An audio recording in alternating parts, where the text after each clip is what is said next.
God's one message of love, which he again sends to man for his new day, is written down in the Divine Illiad message in the following imperishable words of man's understanding. Great art is simple. My universe is great art, for it is simple.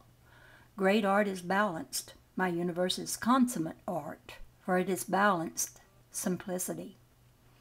My universe is one in which many things have majestic measure, and again another many have measure too fine for sensing.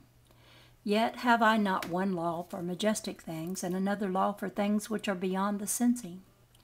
I have but one law for all my opposed pairs of creating things, and that law needs but one word to spell it out. So hear me when I say that the one word of my one law is balance. And if man needs two words to aid him in his knowing of the workings of that law, let those two words be balanced interchange. If man still needs more words to aid his knowing of my one law, give to him another one, and let those three words be rhythmic, balanced interchange. And that is from the Divine Illiad. He who reads these words with inner vision and inner knowing shall have omnipotent power to save the world of man from himself and bring into being the new age of man's new power.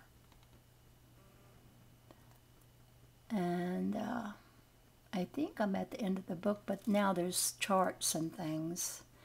Now, I could show all these, but you can just as easily go to this channel, the website that has all this on it. I think that's what all of this that is remaining is going to be, is just all the charts that show this cosmology that Russell is talking about here.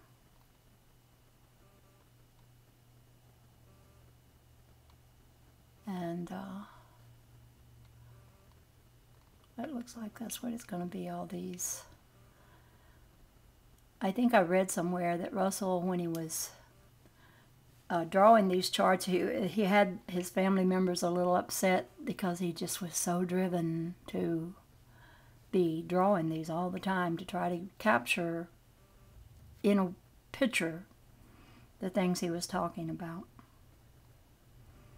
And I've looked at these drawings and tried to understand them. And in some ways I understand them just a little bit. And in other ways I don't completely understand them. I don't know anyone who really does. But it's getting to be better and better that we are getting more and more understanding, some of us, some men among us who study this. And that's the reason I'm reading it, not because I understand it so well. Although I have thought that if I read it and have it recorded, I can listen to myself reading it. And perhaps I will get a better understanding. Look at this one I'm pointing to right here. I remember watching Nassim Haramein, and he had a picture of this, and he was saying the scientists of today were looking at something in outer space there where it looked like the yin and yang sign, only the people that were looking at it said, it looks like a nest of hula hoops. They couldn't understand why it looked this way. But then they had never read Russell. And here I am looking at that very same diagram that Russell made. It's like he could see right out into the universe and understand God's way of working with planets and orbits and things. I do want to understand it better and do more looking into this. Who knows, maybe someone like me could discover something. And I do have some time on here on this video, so I will tell you a little bit about what I'm seeing in the light. I look at light, but I don't look at the sun all the time anymore, although at first I looked at the sun. I looked at the sun early in the morning or late in the evening, when it was easier to look right straight at. Even then, I close my eyes until I just let a little bit of the sun's light into my eye. And I could see the most remarkable stuff going on. And now I see it still without having to look at the sun. I see it with just a little LED light that I keep in my room, or any light, even the reflection of light, like if I were in the car and the sun was shining on the backlights of a car in front of me, and I'm seeing that reflected light from the sun. I see it in that. Now what do I see? I see it's like a light machine. And I get really excited about it, but I can't really explain it well to others. If others don't see it, they tend to not be interested in me telling them about it. So I don't talk about it an awful lot. But I'm seeing what looks like, well, it looks like the side of my eye, a side view of my eye, opening and closing, sort of like this. But out of it comes something like that. And I know it's my eye, but it must be my third eye. But I know it's my eye because when I open it, it opens, and when I close my eye, it closes. It keeps in step with my opening and closing of my eye. So it's like I'm seeing my eye outside of my body. It's really strange. And I'm seeing something that looks kind of like a corkscrew.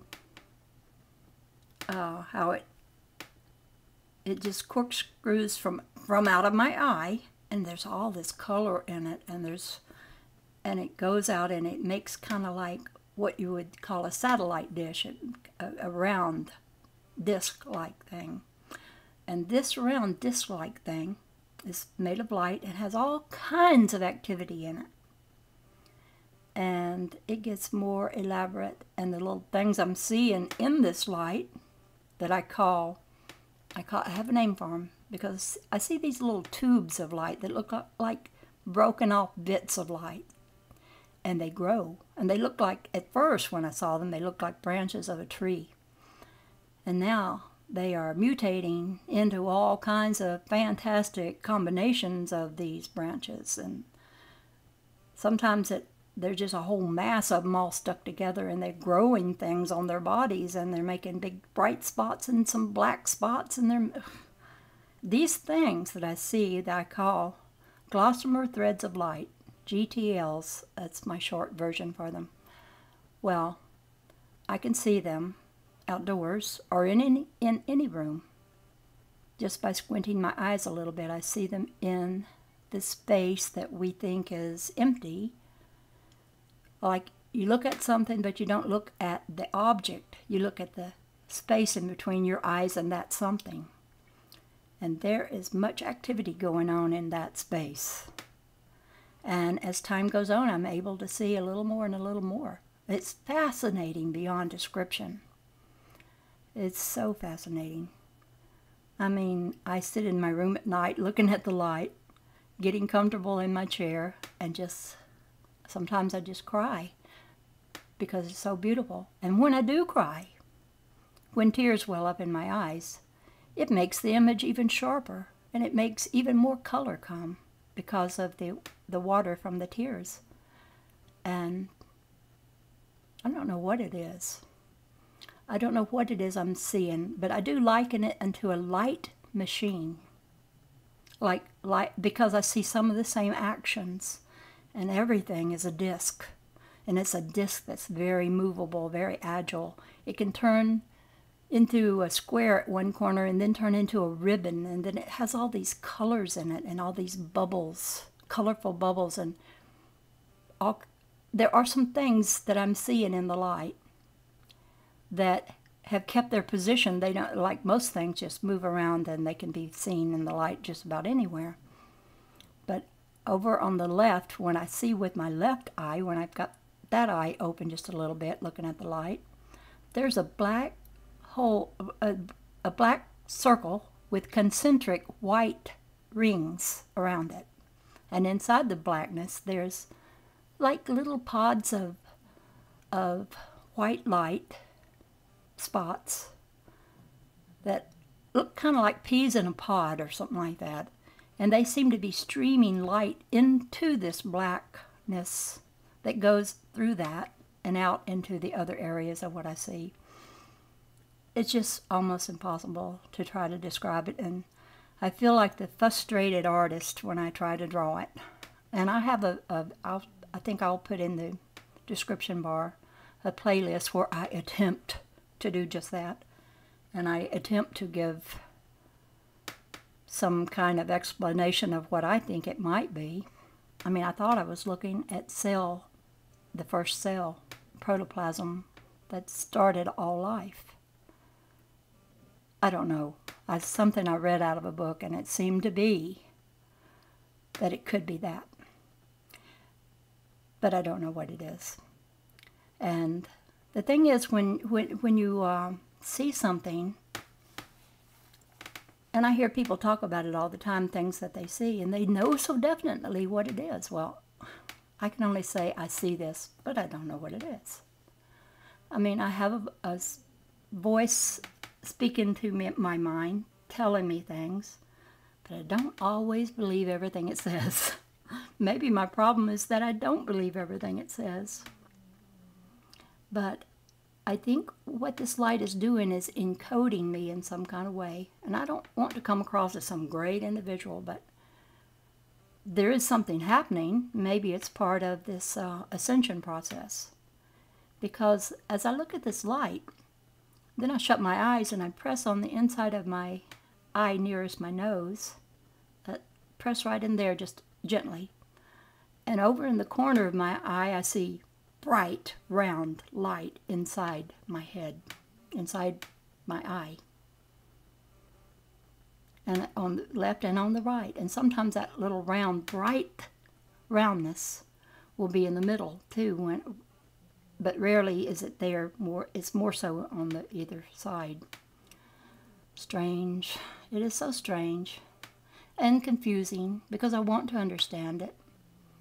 And I'm sort of having to live with the paradox of, well, I see it, I don't know what it is, but I will observe it, and it's all right that I don't know what it is. And I've asked, can I talk about this to others? And I'm told, yeah, that's all right. But very few others I talk to are even interested in it at all. But I do believe if there was some kind of device that could be put on my eyes where others could see what I'm seeing, they would think, oh, wow. Science would just be flabbergasted to see what I'm seeing in the light. But what I'm hoping for is that it's something that's growing in me, and that maybe someday I'll be a person who can use light and create with light. Because when I look at this light, it's the way I move my eye that makes it do different things. It's the direction I'm looking in, either up or down or right or left, or with both eyes or with one eye or with the other eye or both at the same time. However I choose to look at this light shows me different parts of it. Strange. It is so strange. Because sometimes it even pulses with my heartbeat. Well, it always does. It pulses. And I can feel my pulse and my heartbeat pulse with this light. And I think, well, it must be on the inside of me. It's not really out in the space in front of me. Because really everything is inside of us. And we believe the illusion so much we think we're in a world where there's actual rooms and walls and things and computers and such. And even the stars in the heavens we think are there because we believe they are. But there is a great turning around that we're going to be doing when we realize things concerning the illusion that everything is. And I think our newest frontier is knowing. Knowing is a power.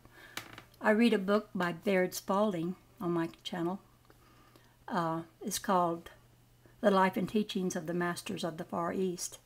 And these researchers that Baird Spalding was with, and they went over to Tibet and India, and they saw some amazing things these people did. everywhere they went, these masters that they found over there, or rather the masters found them, well, they could walk into a room and it'd be full of light and warmth. They looked around, the researchers looked around for any device making the light or making the warmth. And there was nothing to be found. They made it with their mind. And I'm thinking, wow, we're living in a world where if there was a device that could create with light and heat like this, well, I think there have been, and some people have been shut up and made to not give out this information, because maybe even killed, because this does exist, this kind of energy. Although I think what they have is something made with the aid of a device. But now, what the masters in the Far East had was no device. And that's the best thing, because people can't, they can't have it unless they have the knowing of love for everyone. I think that's the only way this is going to be used. And it'll be used by people who won't even need a device to produce light or heat. And not only that, the masters of the Far East could create any needed item. They could transport their body anywhere they wanted to be. They could bilocate. They could teleport, bilocate, walk on water, walk through fire. The things that we think are so real they knew illusion, and their knowing it and their potency of love in them was so strong that they had a law that was greater than all the laws of our physical world, and that could just put them aside, and they could put a seed in the ground and have it grow into a tree before they even raised up from planting it. And I'm a great one to love putting seeds in the ground. I love flowers and everything, and I love to see every seed grow that I plant, but sometimes they don't. I would love to be able to grow things like that. I would turn this world into one big, beautiful garden. So would anybody. Anyway, I've talked too long. I'm going to let you go. Bye-bye.